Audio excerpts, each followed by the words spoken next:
दिसंबर की सर्द रात, कोहरा भी काफ़ी था।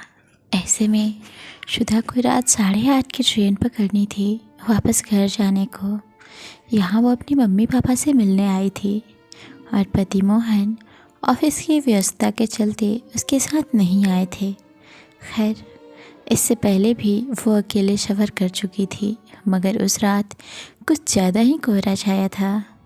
स्टेशन पहुंची तो पता चला कि इसका ट्रेन 5 घंटे लेट है। माँ अकेली थी, सो पिताजी को वापस भेज दिया, मगर मन में डर था। अब अकेली स्टेशन पर वो कैसे 5 घंटे बिताएगी। टिकट एसी कोच का था, सो वो वेटिंग रूम में पहुंची, मगर वहाँ सिर्फ 2 पुरुष थे। वो भय के चलते गेट के पास वाली बेंच पर बैठ गई। कुछ देर में उन 2 पुरुष यात्रियों में से एक उठकर चला गया। शायद उसकी ट्रेन आ गई थी। अब उस कमरे में केवल शुदा और वो अजनबी पुरुष था, मगर वो अजनबी चुपचाप अखबार को धीमी रोशनी में पढ़ने की कोशिश कर रहा था। अभी कुछ देर ही बीती थी कि बाहर से कुछ लोगों की आवाज़ें आने लगी। शायद उनकी भी ट्रेन लेट थी, लेकिन वो जब अंदर आए तो उनके साथ शराब की बदबू भी आनी शुरू हो गई। शुदा को अब कुछ सही नहीं महसूस हो रहा था, क्योंकि हालात ऐसे थे कि वो उस कमरे में एक अकेली महिला थी और उस कमरे में पुरुषों की संख्या अब 4 थे। ऊपर से आए दिन समाज में होती रेप जैसे वारदातों से पहले ही मन घबराया हुआ था। अचानक कमरे में पहले वाला पुरुष यात्री ने अपना बैग उठाया और शुदा के पास आकर दोनों के बीच बैग रखकर वहीं बैठ गया। शुदा अब भी खौफ में थी। तभी एक चाय वाले ने अंदर आते आवाज़ दी, चाय गरम, चाय गरम। उस पुरुष यात्री ने 2 चाय का इशारा किया। एक स्वयं लेकर दूसरी शुदा को देने को कहा।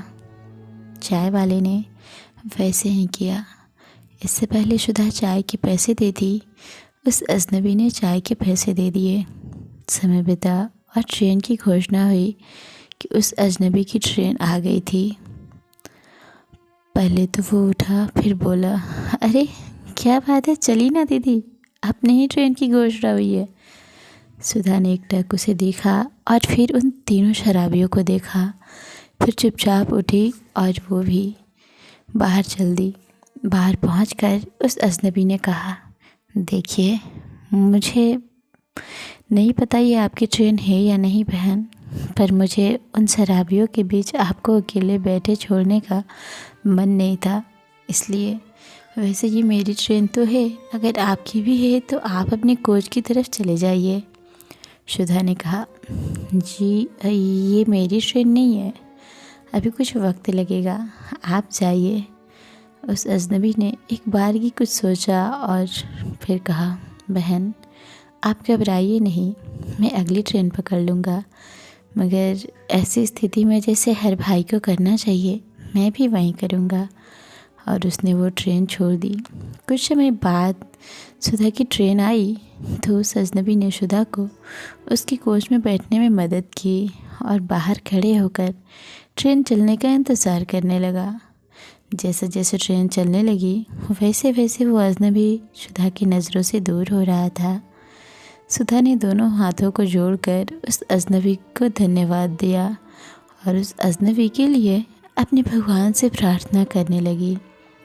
शायद आज उसे समाज में होती वारदातों से जो भरोसा, जो विश्वास खो रहा था, आज वापस से उसे वही भरोसा, वही विश्वास महसूस हो रहा था।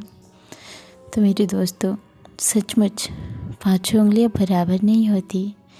आज भी समाज में ऐसे लोग भी मौजूद हैं जो अपने घरों की तरह बाहर समाज में बहन बेटियों की इज्जत करते हैं, उनका सम्मान करते हैं, और जहाँ एक अभिभावक की तरह उनकी रक्षा को खड़े होना होता है, वह वहाँ मौजूद रहते हैं। सो फ्रेंड्स, आपको ये कहानी कैसी लगी हमें कमेंट करके ज़रूर बताइएगा। चैनल पे नए हैं तो प्लीज़ चैनल को सब्सक्राइब ज़रूर करेगा। मिलते हैं ऐसे ही किसी दूसरी कहानी में, तब तक के लिए नमस्कार, प्रणाम, अपना ख्याल रखें, अपनों का ख्याल रखें, बाय बाय।